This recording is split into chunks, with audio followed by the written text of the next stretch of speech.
నమస్కారం అండి. నా పేరు ఉమామేశ్వర్ శాస్త్రి, సత్యనారాయణపురం, విజయవాడ. నా ఫోన్ నెంబర్ 9247851738. ఈ వీడియో ఇవాళ అనగా 16 సెప్టెంబర్ 2025న మీకు రిలీజ్ చేస్తున్నాను. ఇందులో చాలా ముఖ్యమైనటువంటి విషయాలు ఉంది. మీరు జాగ్రత్తగా పూర్తిగా చూడండి. మనం ఎంత అడ్వాన్స్ అయ్యామో, మనుషుల మధ్య సంబంధాలు ఎంత అడ్వాన్స్ అయ్యాయి, వివాహేతర సంబంధాలు కూడా ఏ కొత్త పుంతలు తొక్కుతోంది అనేదాన్ని నేను విపులంగా వివరించడానికి ప్రయత్నం చేశాను. ఎందుకంటే ఇది జరుగుతోంది. ఇదేదో నేను ఆషామాషిగా చేస్తున్న వ్యవహారం కాదు. ఇందులో మా ఫ్రెండ్ హైదరాబాద్లో పాల్గొన్నాడు. అతను చెప్పిన విషయాలనే మీకు నేను తెలియజేయడానికి ప్రయత్నం చేస్తాను. సరే, మనందరికీ తెలుసండి, మామూలుగా పెద్దలు చూసిన పెళ్లి సంబంధాలు, పెళ్ళిళ్ళు చేసుకోవడం, కాపరాలు చేసుకోవడం అవన్నీ చూసాం. తర్వాత లవ్ మ్యారేజెస్ చూసాం. ఇంటర్ క్యాస్టా, మామూలు క్యాస్టా, ఇవన్నీ పక్కన పెట్టండి. ఒక వ్యక్తి ఇంకో వ్యక్తిని ప్రేమించడం, పెళ్లి చేసుకోవడం చూసాం.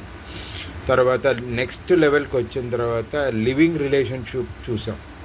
అంటే ఒక వ్యక్తి ఇంకో వ్యక్తి పెళ్లి చేసుకోకుండా కలిసి ఉండడం అనేది లివింగ్ రిలేషన్షిప్ చూసాం. ఆ లివింగ్ రిలేషన్షిప్ని కూడా ఆథరైజ్ చేసింది సుప్రీంకోర్టులో. దానికి సంబంధించిన వ్యవహారం అంతా వేరుగా ఉంది. ఇప్పుడు కొత్త కాన్సెప్ట్ వచ్చిందండి. ఇది హైదరాబాద్ మాదాపూర్ దాకా వచ్చింది. అదేంటంటే rent for wife, rent for husband. అంటే ఒక వ్యక్తి ఒక మగతను ఉన్నాడు అనుకోండి, తన భార్య ఇలా ఉండాలి, ఈ క్వాలిటీస్ ఉండాలి అని కోరుకుంటాడు. ఒకవేళ నిజంగా అతనికి పెళ్లి జరిగితే అటువంటి భార్య రావచ్చు, రాకపోవచ్చు. కానీ తనకి తీరని కోరిక ఒకటి ఉంటుంది. నా భార్యలో ఇటువంటి లక్షణాలు ఉండాలి, 1 2 3 4 5 10. నేను నా భార్యకి ఇది ఇవ్వగలను, 1 2 3 4 5 10. అలాగే ఆడామెకు కూడా నా భర్త ఇలా ఉండాలి అని ఏదో కొన్ని కోరికలు ఉంటాయి. సరే, మా భార్య కింద నేను తనకి ఇలా సపోర్ట్ చేయగలను అని తను ఏదైతే ప్రొవైడ్ చేయగలదో అది కూడా ఉంటాయి. సో ఇప్పుడు ఏమైందంటే కొత్త concept rent for husband, rent for wife.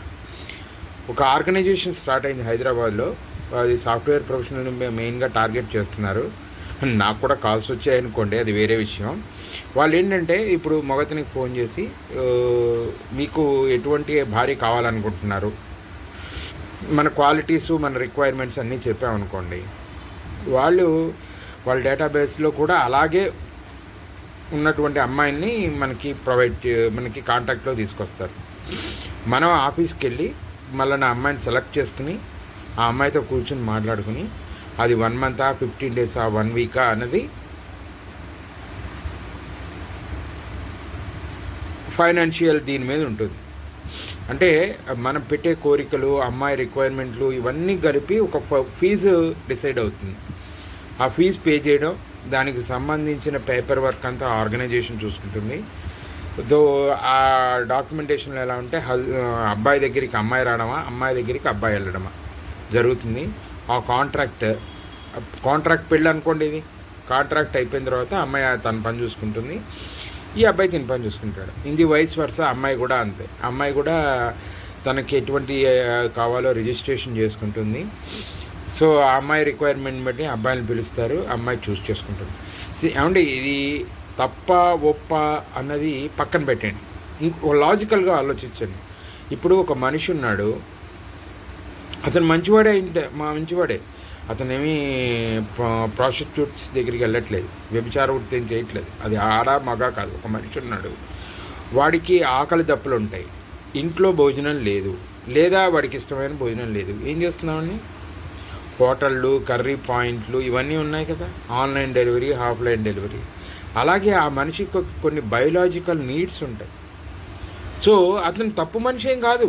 అలాగే అమ్మాయి కూడా తప్పు మనిషి కాదు, అబ్బాయి తప్పు మనిషి కాదు. ఆ బయోలాజికల్ నీడ్స్ని అడ్రస్ చేయకపోవడం వల్ల ఏమవుతుందంటే అతను డిస్సాటిస్ఫాక్షన్లో ఉంటాడు. నేను సాఫ్ట్వేర్ ప్రొఫెషనల్గా ఎంతోమందిని చూశాను, డిస్సాటిస్ఫాక్షన్లో ఉంటాడు. ఆ డిస్సాటిస్ఫాక్షన్లో ఎన్నో తప్పులు దొరుకుతాయి. ఇన్స్టెడ్ ఆఫ్ తప్పులు దొల్లడం కన్నా ఇటువంటి రైట్ వేని ఎంచుకుంటే మంచిది కదా. ఆ బయోలాజికల్ నీడ్స్ ఫుల్ఫిల్ అవుతాయి కదా, అటు అమ్మాయి అయినా అబ్బాయి అయినా. అదేదో ఓయూ రూమ్కి వెళ్ళి ఏదో ఒక నైట్ స్పెండ్ చేసి అలా కన్నా తను తను తన తను హ్యాపీగా ఆస్వాదిస్తున్నాడు కదా తన లైఫ్ పార్ట్నర్ ఎలా ఉండాలి, ఎటువంటి క్వాలిటీస్లో ఉండాలి అని. మా ఫ్రెండ్ ఎగ్జాంపులే చెప్తా. వాడు ఫోన్ చేసేదాకా నాకు తెలియదు ఈ విషయం. యాక్చువల్గా ఏంటంటే వీడు సాఫ్ట్వేర్లో, ఆ అమ్మాయి కొంచెం లిటిల్ బిట్ హార్డ్, అన్నీ తన కంట్రోల్లోనే ఉండాలి, తను చెప్పినట్టే జరగాలి అని. ఆవిడే ఉద్యోగం చేయదు, ఇంట్లో కూర్చుంటుంది. ఇంకా ఎక్కువ ఫోన్లు అవి చేయడం వలన ఆ అమ్మాయికి ఒక రకమైనటువంటి సైకో మెంటాలిటీ వచ్చేస్తుంది. మొగుడిని కంట్రోల్ చేయాలి, అలా చేయాలి. వీడికి విసికి వేసారెత్తిపోయాడు. వీడు అనుకునేది ఏంటంటే నా భార్య సాఫ్ట్గా ఉండాలి, పూజలు చేయాలి, చక్కగా భోజనం వంట చేయాలి, తను నేను కలిసి ఒకరికొకరికి అండర్స్టాండింగ్గా ఉండాలి, తర్వాత తను చెప్పినట్టు నేను వినాలి. ఇది ముఖ్యమైన ఇంపార్టెంట్ పాయింట్.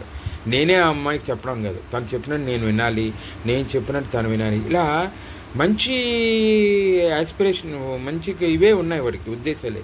కానీ అవతల వైపు పార్ట్నర్ సపోర్ట్ చేయకపోవడం వలన తను ఒక రకమైనటువంటి మెంటల్ టార్చర్ అనుభవిస్తూ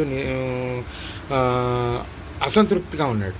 అటువంటి టైంలో ఒక ఆర్గనైజేషన్ వాళ్ళు వీళ్ళకి ఫోన్ చేసేట. ఆర్గనైజేషన్లో ఇప్పటికి 14,000 మంది ఉన్నట్టు ఆశ్చర్యం, అంటే ఆడ మగ కలిసి. సరే ఇతను ట్రై చేద్దాంలే అని అక్కడికి వెళ్ళి వాళ్ళ రిక్వైర్మెంట్ ఫీజెస్ అవి పే చేసి తన ఇది చేస్తే నమ్మండి వాడు చెప్పింది, వీడు హిందువు, ఆ అమ్మాయి ముస్లిం అమ్మాయి, కానీ వీడు ఏదైతే కోరుకుంటున్నాడో అవన్నీ అమ్మాయిలో ఉన్నాయట. సో ఆ అమ్మాయి కాంట్రాక్ట్ మ్యారేజ్ జరిగింది. దీని కాంట్రాక్ట్ అనుకోండి, ఒప్పందం అనుకోండి, ఏదైనా అనుకోండి. సో అంటే ఫిజికల్ కాంటాక్ట్ లేకుండానే, అంటే వీళ్ళ అగ్రిమెంట్ ప్రకారం ఫిజికల్ కాంటాక్ట్ ఏమి ఉండకూడదు. సో ఫిజికల్ కాంటాక్ట్ లేకుండానే చక్కగా ఒక వైఫ్ లాగా అమ్మాయి బిహేవ్ చేస్తుంటా. వీడు ఏదైతే ఎక్స్పెక్ట్ చేస్తున్నాడో అమ్మాయి ఎలా ఉందిట, ఆ అమ్మాయి ఏదైతే ఎక్స్పెక్ట్ చేస్తుందో వీడు అవన్నీ ఆ అమ్మాయికి ఫుల్ఫిల్ చేసేట. సో నాకు చాలా బాగా నచ్చింది ఇది. కాకపోతే కొంచెం ఇప్పుడే న్యూ కాన్సెప్ట్ కాబట్టి ఆ ఫీజు అనేది కొంచెం హెవీగా ఉంటుంది. సో నాకు చాలా బాగా నచ్చింది. అసలు నిజంగా ఇటువంటి అమ్మాయి నాకు హిందూ కింద పుట్టి నాకే భార్య కింద అయితే ఎంత బాగుండేనో అని అనుకున్నట్ట. ఆ అమ్మాయి కూడా తన సర్కమ్స్టాన్సెస్ని పాపం ఇచ్చేసింట. ఫిజికల్గా కాంటాక్ట్ లేదులేండి, ఓకే, అంటే వీళ్ళ ఒప్పందంలో అది. ఫిజికల్ కాంటాక్ట్ ఉంటే వేరే రేట్స్, వేరే అగ్రిమెంట్స్ అవన్నీ ఉన్నాయట. సో మన ఇది నేను ఈ concepts rent per wife, rent per husband, ఈ కాన్సెప్ట్స్ నేను వేరే దేశాల్లో చూశాను. నాకేం కొత్త కాదు ఇది, ఆ దేశాల్లో ఆల్రెడీ ఉంది. వివిధ కారణాల వలన, సరే ఫైనాన్షియల్ కారణాలు ఉంటాయి, లేకపోతే ఫ్యామిలీ డిస్సాటిస్ఫాక్షన్ ఉంటుంది, ఇలా వేరే వేరే రకరకాల కారణాలు ఉంటాయి. మనం కాదనలేము అన్నీ. నిజంగా జెన్యూనే, మనుషులు జెన్యూన్ ఉంటారు అని. అంటే వ్యభిచారాన్ని స్వీకరించడం కన్నా, మగ వ్యభిచారం ఆడ వ్యభిచారం స్వీకరించడం కన్నా ఇది మంచి వ్యక్తులకి ఒక సదవకాశమేమో. ఇది చాలామందికి తెలియదు కదా, తెలియచేద్దామన్న ఉద్దేశంతో నేను చెప్పాను. అన్యదా భావించద్దు. ఇక్కడ కుల, మత, ప్రాంత, రాజకీయ పార్టీలకు అతీతంగా నేను చెప్పాను. నేను చెప్పింది ఏదైనా తప్పు అని మీకు అనిపిస్తే మీ కామెంట్స్ మీరు పెట్టచ్చు. కానీ నేనైతే దీన్ని సపోర్ట్ చేస్తాను ఈ విషయాన్ని. ఒక భార్యల వల్ల విసిగిపోతున్న భర్తలు ఉన్నారు. ఇప్పుడు మోడర్న్గా భార్యలు భర్తలను చంపేస్తున్నారు ప్రియుడితో కలిసి. దానికన్నా ఇది బెటర్ కదండి, చాలా బెటర్ కదా ఇది, ఈ ఆప్షన్ అనేది. లేదా మంచివాడు చెడువాడిగా అయ్యి వ్యభిచార గృహాలు తిరగడం, లేదా ఆడవాళ్ళు పాపం బయటికి ఇప్పుడు వెల్ సెటిల్డ్ అమ్మాయిలు ఉంటారండి, వెల్ సెటిల్డ్ వాళ్ళ. నాకే తెలుసు ఒక అమ్మాయి, ఆ అమ్మాయి ఏడాదికి 1.5 crore సంపాదిస్తుంది ఇండియాలో ఉండి. ఆ అమ్మాయిని పెళ్ళి చేసుకోవాలంటే ఎవరు చేసుకోగలరు? లేదా ఆ అమ్మాయి నాకు ఏం అక్కర్లేదా బాబు, నాకు తక్కువ వాడైనా పర్వాలేదు నేను చేసుకుంటానని ఆ అమ్మాయి అంతటా అమ్మాయి ముందుకు వచ్చినా ఎవడు ధైర్యం చేసి వెళ్ళగలడు? సో అమ్మాయికి బయాలజికల్ నీడ్స్ ఉంటాయి కదా, లైఫ్ను అనుభవించాలని ఉంటుంది కదా, పర్సనల్ లైఫ్. నా మొగుడితో నాకు బెంచ్ కార్ ఉంది, నా కోట్ల ఆస్తుంది, కానీ నేను నా ఫీలింగ్స్ పంచుకోవడానికి ఒక వ్యక్తి లేరు అనే ఫీలింగ్ ఆ అమ్మాయిలో కూడా ఉంటుంది కదా. మనం మంచి ఉద్దేశంతో ఆలోచించండి. Correct your mind. అలాగే ఒక ఉదాహరణ మనం రీసెంట్గా చూసాం. ఆ అమ్మాయి బ్యూటిఫుల్గా సెలెక్ట్ అయ్యి పాపం పర్సనల్ లైఫ్లో మొగుడు అనేవాళ్ళు లేక ఆ అమ్మాయి గ్యాస్ని లీక్ చేసుకుని జూబ్లీ హిల్స్లో, వాళ్ళ ఇల్లు నాకు తెలుసు. ఎందుకంటే 2 ఇళ్ళు అవతలే నాకు తెలిసిన ఒక ఆయన ఇల్లు ఉంటుంది. సో అమ్మాయి ఏం చేసుకుంది, తండ్రిను తల్లి కూడా లేదు పాపం అమ్మాయికి. లేకపోవడం వల్ల నైట్రోజన్ గ్యాస్ని లీక్ చేసి సూసైడ్ చేసుకుంది. ఆ అమ్మాయికి ఇలాంటి వాళ్ళకి ఇది మంచి ఆప్షనే కదా, మా ఫ్రెండ్ లాంటి వాడికి ఇది మంచి ఆప్షనే కదా. మంచి ఉద్దేశంతో ఆలోచించండి. ఒకవేళ మీరు ఇంకా పురాతన ఉద్దేశాలు ఉంటే నేనేం చెప్పలేను, కానీ మారుతోంది, ప్రపంచం మారిపోతుంది, రిక్వైర్మెంట్స్ మారిపోతున్నాయి, లైఫ్ స్టైళ్ళు మారిపోతున్నాయి, అన్నీ మారిపోతున్నాయి. ఇది ఒక న్యూ లైఫ్ స్టైల్. అతను మా వాడు నాకు ఫోన్ చేసి నాకు బ్రీఫింగ్ ఇచ్చేంతవరకు నాకు తెలియదు. నన్ను కూడా అంతలో ఎన్రోల్ అవ్వమన్నాడు. సరే ఆలోచిస్తాలేరా అన్న. Okay, thank you very much అండి. మీ యొక్క ఫీడ్బ్యాక్ని కూడా ఇవ్వండి, బాగుంటుంది. ఈ నమస్కారాలతో ఉమామహేశ్వర్ శాస్త్రి.